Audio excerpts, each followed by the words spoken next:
CACB മിസ്സിലേക്ക് സ്വാഗതം. അപ്പോൾ നമ്മൾ ഇന്ന് നോക്കുന്നത് സെക്ഷൻ 63 64, അതായത് ഓഡിറ്റ്. ഇമ്പോർട്ടൻ്റ് ആയിട്ടുള്ളൊരു സെക്ഷനാണ് ഓഡിറ്റ്. അപ്പോൾ PSCയുടെ ഇപ്പം കേസ് ഗാർഡിൻ്റെ എക്സാംസിനായാലും PSCയുടെ കോർപ്പറേഷൻ വരുന്ന എക്സാംസിനും CACBയുടെ എക്സാമിനും ഒക്കെ ഇമ്പോർട്ടൻ്റ് ആയിട്ടുള്ളൊരു സെക്ഷനാണ് ഓഡിറ്റ്. അപ്പോൾ ഈ കഴിഞ്ഞ പരീക്ഷയ്ക്കും ഓഡിറ്റിൽ നിന്ന് ക്വസ്റ്റ്യൻസ് ഉണ്ടായിരുന്നു. അപ്പോൾ എന്താണ് ഓഡിറ്റ്, ഏതൊക്കെ സെക്ഷനാണ് ഓഡിറ്റുമായിട്ട് ഡീൽ ചെയ്യുന്നതെന്ന് നോക്കാം. ഓക്കെ, അപ്പോൾ ആദ്യം തന്നെ നമുക്ക് ഏതൊക്കെ സെക്ഷൻസാണ് ഓഡിറ്റുമായിട്ട് ഡീൽ ചെയ്യുന്നതെന്ന് നോക്കാം. Section 63 audit. അപ്പം സെക്ഷൻ 63 എന്താണ്? Audit. Section 64 scope of audit, power of the DCA and procedure for audit. Section 63 ഓഡിറ്റിനെ പറ്റി പറയുമ്പം സെക്ഷൻ 64 സ്കോപ്പ് ഓഫ് ഓഡിറ്റ്, ഓഡിറ്റിൻ്റെ സ്കോപ്പ് എന്താണ്, ഓഡിറ്റ് പവർ, DCAയുടെ ഡയറക്ടർ ഓഫ് കോപ്പറേറ്റീവ് ഓഡിറ്റിൻ്റെ പവർ എന്തൊക്കെയാണ്, പ്രൊസീജിയർ എങ്ങനെയാണ് ഓഡിറ്റിൻ്റെ എന്നൊക്കെ പറയുന്നു. അപ്പോൾ റൂൾ 64 സെക്ഷൻ 63 റൂൾ 64 ആണ് ഓഡിറ്റ്. അപ്പോൾ ഇമ്പോർട്ടൻ്റ് ആണ്. സെക്ഷൻ 63 റൂള് 64 ആണ് എന്ത് ഓഡിറ്റ് എന്ന് പറയുന്നത്. Rule 64 qualification of auditor. അപ്പോൾ 64A എന്താണ്? Qualification of auditor. 64B audit report. Rule 65 levy of audit fees.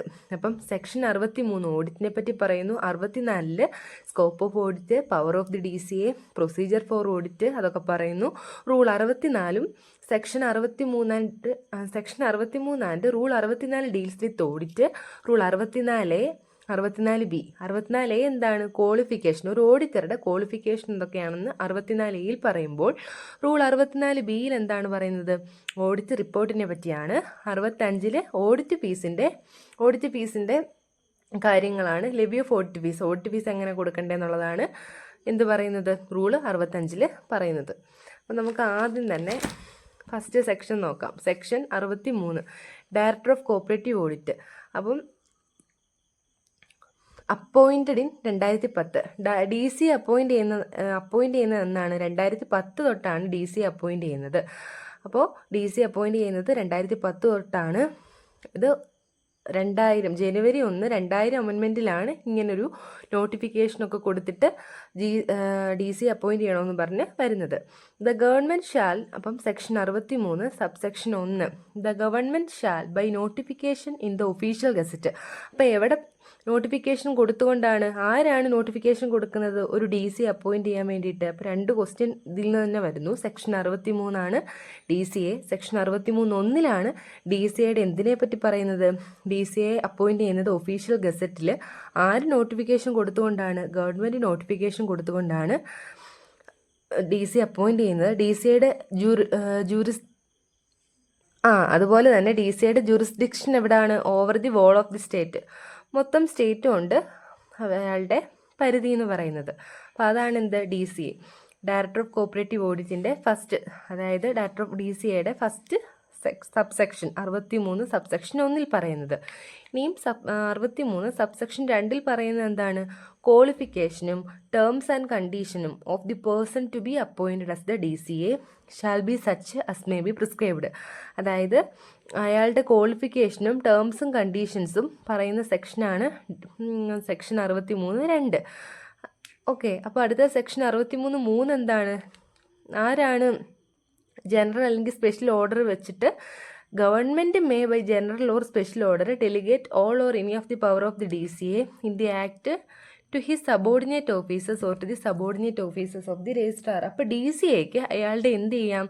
അയാളുടെ പവേഴ്സ് ഡെലിഗേറ്റ് ചെയ്യാൻ പറ്റും. ഡെലിഗേറ്റ് ചെയ്യുക, താഴേക്ക് കൊടുക്കാൻ പറ്റും. അയാളുടെ സബോർഡിനേറ്റ് ഓഫീസേഴ്സിന് എന്ത് ചെയ്യാൻ പറ്റും? ഡെലിഗേറ്റ് ചെയ്യാൻ പറ്റും. The government may by general അല്ലെങ്കിൽ സ്പെഷ്യൽ ഓർഡർ, ഗവൺമെൻറ് ജനറൽ അല്ലെങ്കിൽ സ്പെഷ്യൽ ഓർഡർ വെച്ച് DCAക്ക് എന്ത് ചെയ്യാം? പവർ ഡെലിഗേറ്റ് ചെയ്ത് കൊടുക്കാൻ പറ്റും. അടുത്ത സെക്ഷൻ 63 സബ്സെക്ഷൻ 4 എന്താണ്? ഇറ്റ് ഷാൽ ബി ദ, അപ്പോൾ ഇത് ഒരു ഇമ്പോർട്ടൻറ്റ് സെക്ഷനാണ്. Section 63 subsection 4 it shall be the duty of the managing committee cause to audit.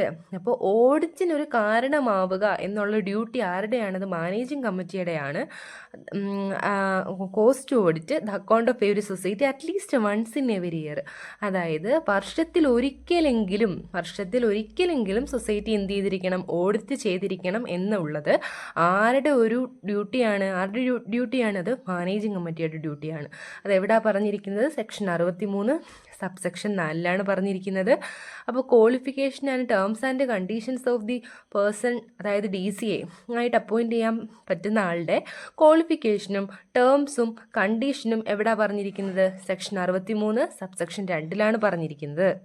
Okay, അപ്പോൾ അടുത്തത് provided that the account of every society shall be audited within 6 months.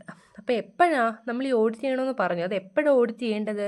അതായത് ഒരു financial year close ചെയ്ത് 6 മന്തിനുള്ളിൽ നമ്മൾ എന്ത് ചെയ്യണം?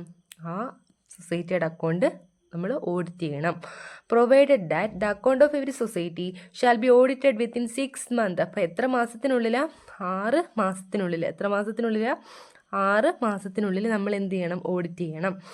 അത് മാത്രമല്ല, പിന്നെ ഒരു 3 മാസത്തിൻ്റെ കണക്കും കൂടി പറയുന്നുണ്ട്. അത് ആരാണ് ആ 3 മാസം? അത് എന്തിനാണ് ആ 3 മാസം? അതായത് ചില സൊസൈറ്റീസ് എന്ത് ചെയ്യേണ്ടി വരും? ഇൻകം ടാക്സ് ഒക്കെ റിട്ടേൺ ചെയ്യേണ്ടി വരും. അപ്പോൾ അങ്ങനെ ഇൻകം ടാക്സ് റിട്ടേൺസും ഫൈനാൻഷ്യൽ സ്റ്റേറ്റ്മെൻറ്റും ഒക്കെ ചെയ്ത് കൊടുക്കേണ്ട സൊസൈറ്റീസിൻ്റെ കേസിൽ ഓഡിറ്റർ എത്ര നാളിനുള്ളിലാണ് അവിടെ ഓഡിറ്റ് ചെയ്ത് കൊടുക്കണം? Within 3 months from the end of the financial year close ചെയ്ത്, എന്നാലല്ലേ ഇവർക്ക് എന്ത് ചെയ്യാൻ പറ്റത്തുള്ളൂ? ഇൻകം ടാക്സ് റിട്ടേൺ ഒക്കെ ഫയൽ ചെയ്യാൻ പറ്റത്തുള്ളൂ. അപ്പോൾ അങ്ങനെ ഇവിടെ അങ്ങനെയുള്ള സൊസൈറ്റീസ് ആണെങ്കിൽ എത്ര മാസത്തിനുള്ളിലാണ്? 3 മാസത്തിനുള്ളിൽ. അപ്പോൾ ഇത് ഏത് സെക്ഷനാണ്? Section 63 subsection 4. സെക്ഷൻ 63 സബ്സെക്ഷൻ 4 പറയുന്നത്. അടുത്തത് section 63 subsection 5. The procedure to be adopted in auditing the account of different types of cooperative society should be in the manner specified in the audit manual approved by DCA or guide lines directions as may be issued by the registrar. കണ്ടോ? ഈ ഒരു question നമുക്ക് എല്ലാവർക്കും ഈ കഴിഞ്ഞ 23 November 2025 നമുക്കൊരു confusion ഉണ്ടാക്കിയ ഒരു ക്വസ്റ്റ്യൻ ആയിരുന്നു. ഇങ്ങനൊരു ക്വസ്റ്റ്യൻ നമ്മുടെ എക്സാമിനുണ്ടായിരുന്നു. അപ്പോൾ എന്താ? The procedure to be adopted in auditing the account of different types of society. അതായത് ഡിഫറെൻറ്റ് ടൈപ്സിലുള്ള സൊസൈറ്റീസ് ഓഡിറ്റ് ചെയ്യേണ്ട പ്രൊസീജിയർ എങ്ങനെ ആയിരിക്കണം? Should be in the manner specified in the audit manual. Audit മാനുവലിൽ പറഞ്ഞിരിക്കുന്ന രീതിയിലായിരിക്കണം ഒരു സൊസൈറ്റി എന്ത് ചെയ്യേണ്ടത്? ഓഡിറ്റ് ചെയ്യേണ്ടത്. ഒരു സൊസൈറ്റി ഓഡിറ്റ് ചെയ്യേണ്ടത് ഓഡിറ്റ് മാനുവലിൽ പറഞ്ഞിരിക്കുന്ന രീതിയിലായിരിക്കണം. അത് ആരാണ് അപ്രൂവ് ചെയ്യുന്നത്? അത് DCA ആണ് അപ്രൂവ് ചെയ്യുന്നത്. Approved by DCA or guide lines directions as may be issued by the registrar. ഒന്നെങ്കിൽ അത് അപ്രൂവ്ഡ് ബൈ DCA ആയിരിക്കും, അല്ലെങ്കിൽ ഗൈഡ് ലൈൻസും ഡയറക്ഷൻസും രജിസ്ട്രാർ ഇഷ്യൂ ചെയ്ത ഗൈഡ് ലൈൻസോ ഡയറക്ഷൻസോ ഒക്കെ വെച്ചിട്ടായിരിക്കും എന്ത്? ഓഡിറ്റ് മാനുവൽ അപ്രൂവ് ചെയ്യുന്നത്. അതും അല്ലെങ്കിൽ the national bank for agriculture and rural development. അതെന്താണ്? NABARD or reserve bank of India as the case may be from time to time. അപ്പോൾ ആ ഒരു ടൈം ടു ടൈം സമയങ്ങൾ പോകുന്നതിനനുസരിച്ച് എന്ത് ചെയ്യണം? ഈ ഒരു രീതിയിൽ അത് മാനുവൽ പ്രിപ്പയർ ചെയ്യണം. അപ്പോൾ മാനുവൽ ആരൊക്കെ പ്രിപ്പയർ ചെയ്യാമെന്നാണ് പറഞ്ഞത്? അപ്രൂവ് ചെയ്യാമെന്നാണ് പറഞ്ഞത്? DCA ആണ്. DCA അല്ലെങ്കിൽ guidelines or directions as may be issued, അല്ലെങ്കിൽ അത് ആ guidelines or directions issued by registrar, അല്ലെങ്കിൽ NABARD, RBI as the case may be. അടുത്തത് section 63 subsection 5. It shall be the duty of the DCA in consultation with registrar to revise amend or update audit manual in every 5 years as may be prescribed. അപ്പോൾ ആരുടെ ഡ്യൂട്ടിയാണ്? അത് DCAയുടെ ഡ്യൂട്ടിയാണ്. എന്ത് duty? In consultation വിത്ത് രജിസ്ട്രാറുമായിട്ട് ചേർന്ന് consult ചെയ്തുകൊണ്ട് audit manual revise ചെയ്യുക, amend ചെയ്യുക, അത് അപ്ഡേറ്റ് ചെയ്യുക. എത്ര വർഷം കൂടുമ്പം? ഓരോ 5 വർഷം കൂടുമ്പോഴും. അപ്പോൾ ആരുടെ ഡ്യൂട്ടിയാണ്? DCAയുടെ ഡ്യൂട്ടിയാണ് ഓഡിറ്റ് മാനുവൽ എന്ത് ചെയ്യണം? അമെൻഡ് ചെയ്യണം, അപ്ഡേറ്റ് ചെയ്യണം. ആരുടെ? Consultation with registrar. എപ്പോൾ? ഓരോ 5 വർഷം കൂടുമ്പോഴും. അപ്പോൾ സെക്ഷൻ 63 സബ്സെക്ഷൻ 5 കഴിഞ്ഞു. അടുത്തത് section 63 subsection 6. Notwithstanding anything contained in any other law for the time being in force, the audit certificate issued by the Director of Cooperative Audit or by any officer authorized by him shall be valid for all purposes required to be filed before the state government and non-governmental authorities. എന്ന് വെച്ചാൽ എന്താണ്? Anything contained in any other law for the time being in force the audit certificate issued by the DCA. അപ്പോൾ audit certificate issue ചെയ്യുന്നു. ആരാ issue ചെയ്യുന്നത്? അപ്പോൾ audit certificate ആരാ issue ചെയ്യുന്നത്? ഓഡിറ്റ് സർട്ടിഫിക്കറ്റ് DCA ആണ് ഇഷ്യൂ ചെയ്യുന്നത്. അല്ലെങ്കിൽ അയാൾ ആ DCA ഓതറൈസ് ചെയ്തൊരു പേഴ്സൺ, ആ ചെയ്യുന്ന ഓഡിറ്റ് സർട്ടിഫിക്കറ്റ് വാലിഡ് ആണ്. എന്ത്? ഫോർ ഓൾ പർപ്പസസ്, എല്ലാ പർപ്പസസിനും ഓഡിറ്റ് സർട്ടിഫിക്കറ്റ് വാലിഡ് ആണ്. അല്ലെങ്കിൽ സ്റ്റേറ്റ് ഗവൺമെൻറ്റിൻ്റെ മുൻപാകെ വെക്കാനാണെങ്കിലും അല്ലെങ്കിൽ നോൺ ഗവൺമെൻറ്റൽ അതോറിറ്റീസിൻ്റെ മുമ്പാകെ വെക്കാനാണെങ്കിലും എന്താണ്? ഈ ഓഡിറ്റ് സർട്ടിഫിക്കറ്റ് വാലിഡ് ആണ്. അടുത്തത് DCA shall be under the control of registrar. അപ്പം സെക്ഷൻ 63 സബ്സെക്ഷൻ 7 പറഞ്ഞിട്ടുണ്ട് DCA shall be under the control of registrar of cooperative society. DCA ആരുടെ കൺട്രോളിലാണ്? DCA നമ്മുടെ രജിസ്ട്രാറിൻ്റെ കൺട്രോളിലാണ്. അപ്പോൾ ഓഡിറ്റ് മാനുവൽ റിവൈസ് ചെയ്യണം, അമെൻഡ് ചെയ്യണം, അപ്ഡേറ്റ് ചെയ്യണം. ആരുടെ ഡ്യൂട്ടി അത് DCAയുടെ ഡ്യൂട്ടിയാണ്. ആരുടെ കൺസൾട്ടേഷൻ വിത്താണ്? ആരുടെ കൺസൾട്ടേഷൻ കൂടി വേണം? നമ്മുടെ രജിസ്ട്രാറിൻ്റെ കൺസൾട്ടേഷൻ കൂടി വേണം. എത്ര വർഷം കൂടുമ്പോഴാണ്? എല്ലാ 5 വർഷം കൂടുമ്പോഴും. അത് ഏത് സെക്ഷനിലാണ് പറഞ്ഞിരിക്കുന്നത്? Section 63 subsection 5. അപ്പം സെക്ഷൻ 63 സബ്സെക്ഷൻ 7 പറഞ്ഞിരിക്കുന്നത് DCA ആരുടെ കൺട്രോളിലായിരിക്കും? Director of cooperative audit shall be under the control of ആരുടെ? രജിസ്ട്രാറിൻ്റെ രജിസ്ട്രാർ ഓഫ് കോപ്പറേറ്റീവ് സൊസൈറ്റീസിൻ്റെ കൺട്രോളിലായിരിക്കും. അടുത്തത് minimum qualification and experience of auditors for auditing account of the cooperative society may be such as may be prescribed. അപ്പം minimum ക്വാളിഫിക്കേഷനും experience of ഓഡിറ്റേഴ്സും for auditing account of the society ഒക്കെ പറഞ്ഞ രീതിയിലായിരിക്കും. ഇനി അടുത്ത section, every cooperative society shall cost be audited by a team of auditors appointed by the DCA in accordance with the scheme approved and notified by the state government. ഏതൊരു cooperative സൊസൈറ്റിയും ഒരു team of ഓഡിറ്റേഴ്സിൻ്റെ കീഴിലായിരിക്കും എന്ത് ചെയ്യപ്പെടുന്നത്? Audit ചെയ്യപ്പെടുന്നത്. ആരെ appoint ചെയ്യുന്നത്? അവരെ appoint ചെയ്യുന്നത് DCA ആയിരിക്കും. In accordance with the scheme approved and notified by the state government. State government approve ചെയ്ത സ്കീമിലൂടെ DCA ആയിരിക്കും ഈ പറഞ്ഞ ടീം ഓഫ് ഓഡിറ്റേഴ്സിനെ അപ്പോയിൻറ്റ് ചെയ്യുന്നത്. The composition, structure of the team, mode of conducting audit, mode of processing and preparing audit report shall be included in the scheme approved by the state government. അപ്പോൾ ഏത് രീതിയിൽ ടീമിൻ്റെ structure, ഏത് രീതിയിൽ audit conduct ചെയ്യണം, ഏത് രീതിയിൽ process ചെയ്യണം, ഏത് രീതിയിൽ ഓഡിറ്റ് റിപ്പോർട്ട് പ്രിപ്പയർ ചെയ്യണം, അതൊക്കെ പറഞ്ഞിരിക്കുന്നത് ഈ സ്കീമിലായിരിക്കും. ഈ സ്കീം വഴിയാണ് DCA അപ്പോയിൻറ്റ് ചെയ്യുന്നത്. DCA ആണ് ടീം ഓഫ് ഓഡിറ്റേഴ്സിനെ അപ്പോയിൻറ്റ് ചെയ്യുന്നത്. ഇനി അടുത്ത ഒരു ഇമ്പോർട്ടൻറ്റ് സെക്ഷനാണ് സെക്ഷൻ 63 സബ്സെക്ഷൻ 10. അപ്പം financial account of all apex സൊസൈറ്റീസും അർബൻ കോപ്പറേറ്റീവ് ബാങ്കിൻ്റെയും. അപ്പം അർബൻ കോപ്പറേറ്റീവ് സൊസൈറ്റീസിൻ്റെയും അപ്പെക്സ് സൊസൈറ്റീസിൻ്റെയും ഫൈനാൻഷ്യൽ അക്കൗണ്ട്സ് ആരാണ് ഓഡിറ്റ് ചെയ്യേണ്ടത്? അത് ഓഡിറ്റിംഗ് ഫേംസ് ആണ്. അപ്പോൾ ആരാണ്? ഓഡിറ്റിംഗ് ഫേംസ് ആണ് നമ്മുടെ അപ്പെക്സ് സൊസൈറ്റീസിൻ്റെയും അർബൻ കോപ്പറേറ്റീവ് ബാങ്കിൻ്റെയും ഫൈനാൻഷ്യൽ അക്കൗണ്ട്സ് ഓഡിറ്റ് ചെയ്യേണ്ടത്. From among the panel approved by the DCA and the administrative matters and related account of assisted apex society shall be audited by the departmental auditors.